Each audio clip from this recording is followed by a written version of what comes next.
शिवेच्छा से नारद ऋषि वृषभा और केकसी को लेकर स्वर्ण नगरी के गृह प्रवेश पूजन के लिए पहुंचते हैं। वैदिक मंत्रोच्चार के मध्य गृह प्रवेश अनुष्ठान संपन्न होता है और केकसी के उकसाने पर ऋषि वृषभा महेश्वर से स्वर्ण नगरी लंका ही दक्षिणा में मांग लेते हैं। आचार्य की इच्छा तो शिव ने पूर्ण कर दी, किंतु माता पार्वती ने क्रोधित होकर वृषभा को श्राप दिया कि उसके संपूर्ण कुल का नाश इसी लंका नगरी में होगा। वृषभा ने भूल की क्षमा याचना की। तदोपरांत ऋषि वृषभा ने दक्षिणा में प्राप्त हुई स्वर्ण नगरी अपने ज्येष्ठ पुत्र कुबेर को सौंप दी। दूसरी ओर लंका का त्याग करने से व्यग्र देवी पार्वती बीती हुई बातों को भुलाकर प्रसन्न चित्त महादेव के साथ गगन विहार कर रही थी। स्वामी, आपने कहा था कि सतयुग के पश्चात त्रेता युग का प्रारंभ होगा। इस रहस्य को स्पष्ट करें। देवी पार्वती, इस जगत का गूढ़तम रहस्य भी तुम्हारे लिए साधारण ही है। तब भी तुम विस्मित होकर ऐसे प्रश्न क्यों पूछती हो? तुम्हारी दिव्यता तो कल्पों का रहस्य सरलता से ज्ञात कर सकती है। असमय इस हास्य का कारण? ये कारण विहीन हास्य है स्वामी। शक्ति स्वरूपा देवी पार्वती का कोई कार्य कारण विहीन नहीं हो सकता। इस हास्य का उद्देश्य ये है स्वामी कि मैं अपनी दिव्यता से सब कुछ ज्ञात कर सकने में समर्थ हूँ। आपके आशीर्वाद से इस संसार का असाधारण रहस्य भी मेरे लिए साधारण ही है। किंतु क्या देवी पार्वती? स्वामी, किसी रहस्य को उस रहस्य के जन्मदाता के श्रीमुख से सुनने का लोभ मुझे स्वयं की शक्ति के विश्वास से डिगा देता है। देवी, तुम पर चतुराई भी भली लगती है। ये चतुराई नहीं है स्वामी, भूख है। भूख? हाँ स्वामी, भूख। आपकी व्यवस्था अनुसार इस संसार में 3 प्रकार की भूख होती है। किस किस प्रकार की भूख? मानसिक भूख, शारीरिक भूख और काम वासना की भूख। हाँ स्वामी, तो मेरा ये प्रश्न मेरे मन मस्तिष्क को संतुष्टि पहुंचाने वाला है। अर्थात मानसिक भूख से संबंधित है। देवी पार्वती, जिस किसी जीवात्मा को इस मानसिक भूख का स्पर्श हो जाता है, उसे अन्य कोई भूख अच्छी नहीं लगती। मानसिक भूख का जीवित उदाहरण ज्ञात है? कौन है? कौन स्वामी? देवर्षि नारद।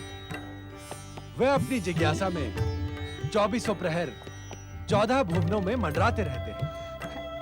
स्वामी, आपके संपर्क के कारण मुझे भटकने की आवश्यकता तो नहीं पड़ती, किंतु सोच सकती हूँ कि अपनी जिज्ञासा में भटकना कितना रोमांचित कर देने वाला अनुभव है।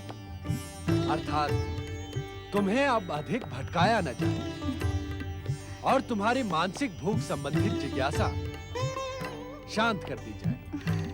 बड़ी कृपा होगी स्वामी।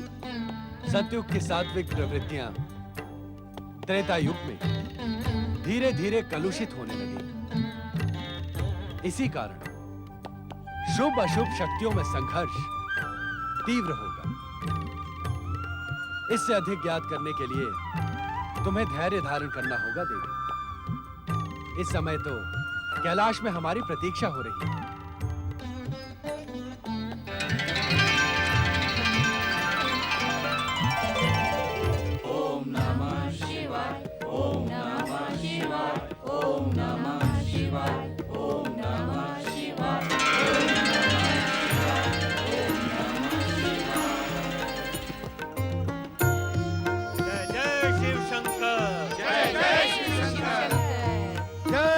पार्वती, जय माता पार्वती।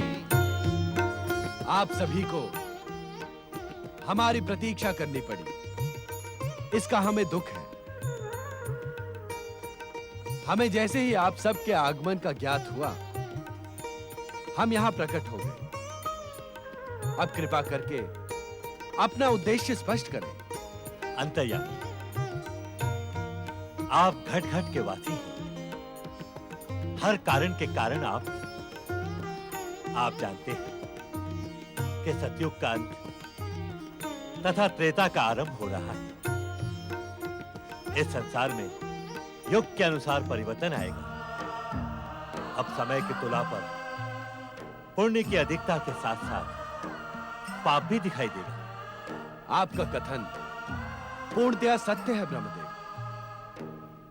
त्रेता युग में हम त्रिदेवों का कर्तव्य क्या होगा, यह आपको ही निश्चित करना है देवादिदेव। श्री हरि विष्णु, त्रेता युग में आपका कर्तव्य पूर्व निर्धारित है।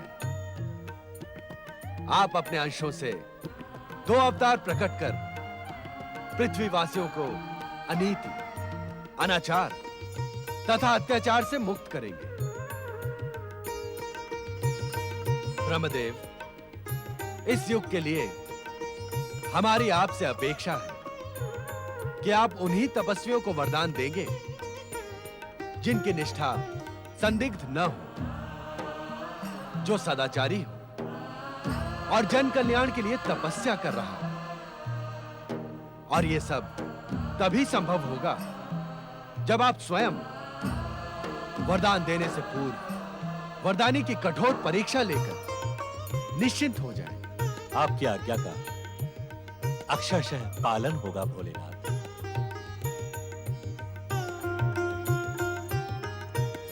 देवियों, आने वाले युग को भयमुक्त तथा धर्मानुकूल बनाने के लिए आपको भी सुपात्र देखकर ही कृपा प्रदान करनी है।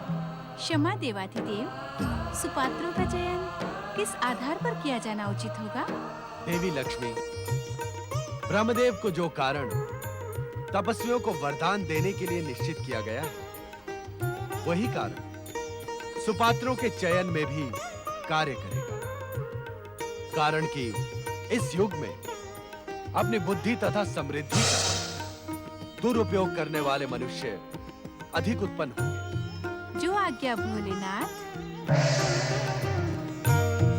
स्वामी, इस वार्तालाप को सुनकर मेरी मानसिक जिज्ञासा और तीव्र हो गई है। हम जानते हैं देवी, तुम ये जानने की इच्छुक हो कि श्री हरि विष्णु का अगला अवतार कैसा होगा, कहां होगा।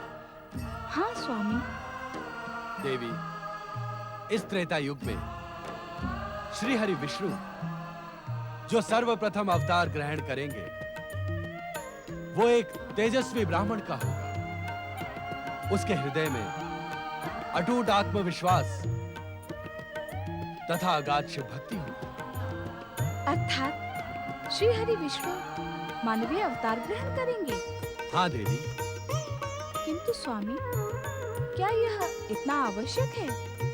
देवी, मनुष्य का जन्म प्रेम तथा निर्माण के लिए हुआ है, किंतु वो अपने समीप के वातावरण को देखकर उद्वेलित होकर वो सभी कुछ करता है जिससे उसकी मनुष्यता को ठेस पहुंचे।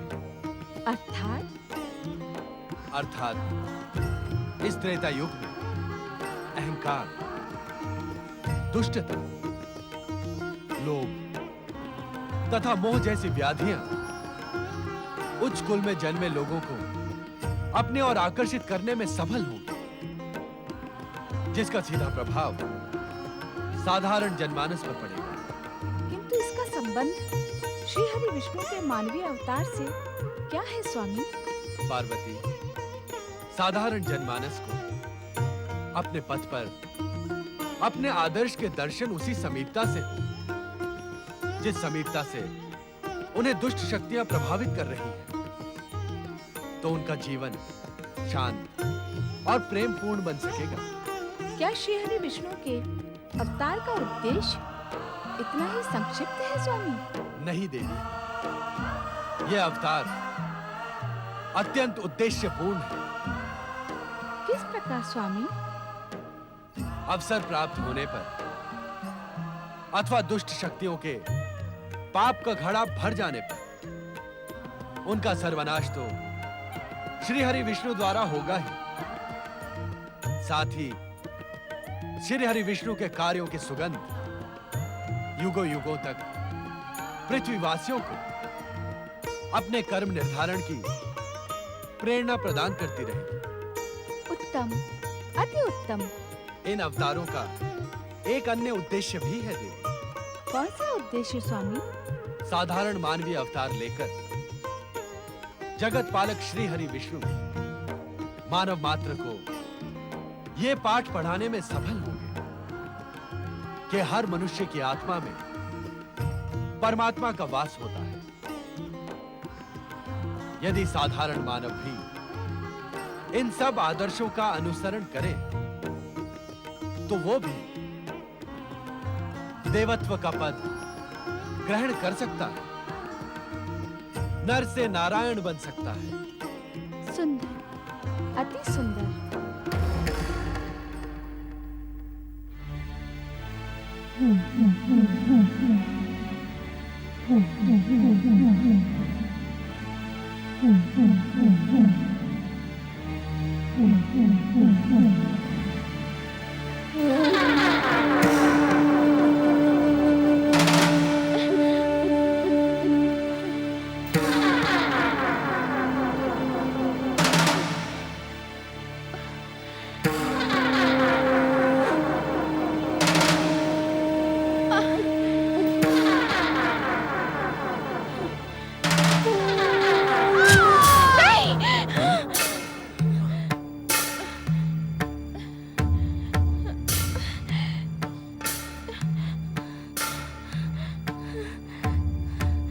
आप इस तरह भयभीत क्यों हैं देवी रेणुका? मैंने भयंकर स्वप्न देखा। स्वप्न? हाँ, स्वामी मैंने विद्वानों से सुना है गर्भावस्था के स्वप्नों में भावी शिशु के जीवन का रहस्य छुपा रहता है। क्या स्वप्न देखा है आपने रेणुका? मैंने गगन मंडल में अनेक अस्त्र शस्त्र देखे, उनमें परशु भी था। वो अस्त्र शस्त्र आपस में टकरा रहे थे और तभी मेरा शीश कटकर पृथ्वी पर लोट लोट कर चित्कार करने लगा। ये स्वप्न तो निश्चित ही अशुभ है रेणुका।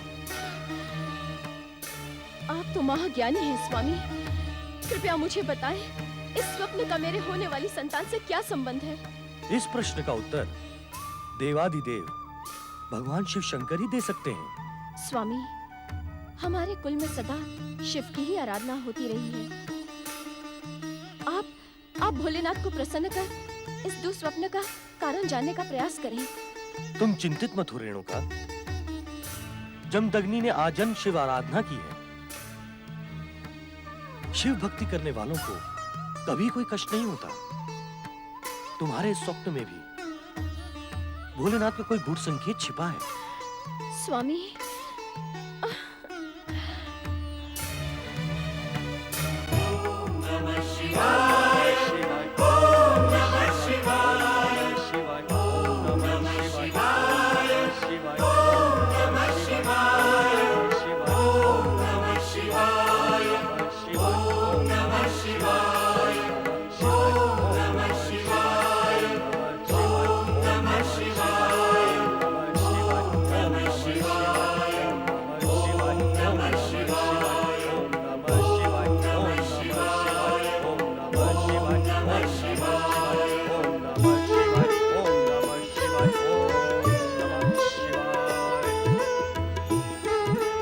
हे भोले भंडारी, हे शिव शंकर, हे घटघट के वासी कैलाशपति।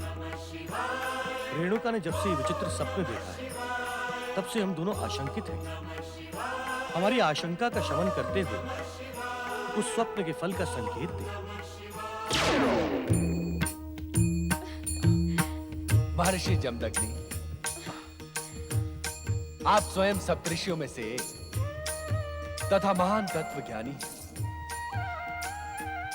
देवी रेणुका का विचित्र स्वप्न इसी बात का संकेत करता है कि आपका होने वाला पुत्र असाधारण तेजस्वी श्रीहरि विष्णु का अंश अवतार होगा।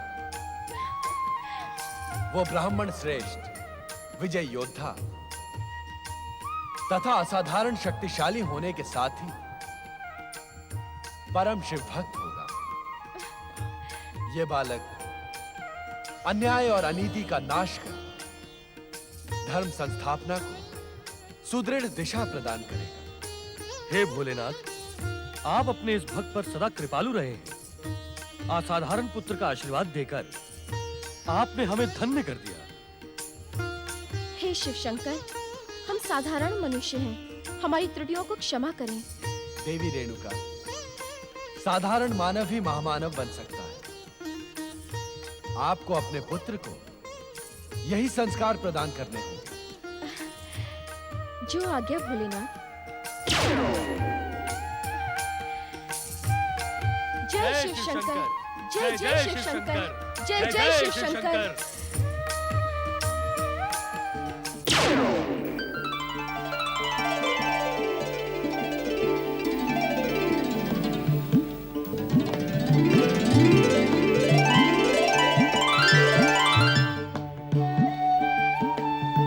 माता, उठो माता।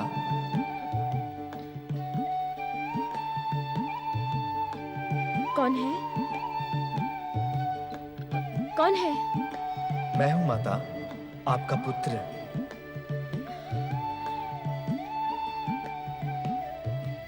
मेरा पुत्र? हाँ माता, मुझे अपने गर्भ में आश्रय दो। तुम्हारी उपस्थिति से मेरा मातृत्व सुगंधित हो उठा है। क्या नारायण को भी आश्रय की आवश्यकता है? हाँ माता, मुझे अपने हर जन्म में एक माँ की आवश्यकता होती है। अपनी लीला के लिए ना? नहीं माता, संस्कार के लिए, युग अनुकूल शिक्षा के लिए, माता का वात्सल्यमय स्नेह प्राप्त करने के लिए। मैं धन्य हुई पुत्र। तो मुझे आज्ञा है माता। आज्ञा नहीं, अनुग्रह। मेरा अनुग्रह है पुत्र कि मुझे अपनी माता बनाकर मेरे इस नश्वर देह को धन्य कर दो।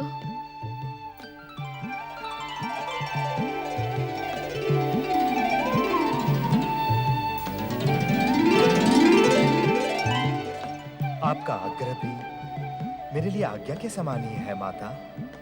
जय शिव शंकर। ओम नमः शिवाय।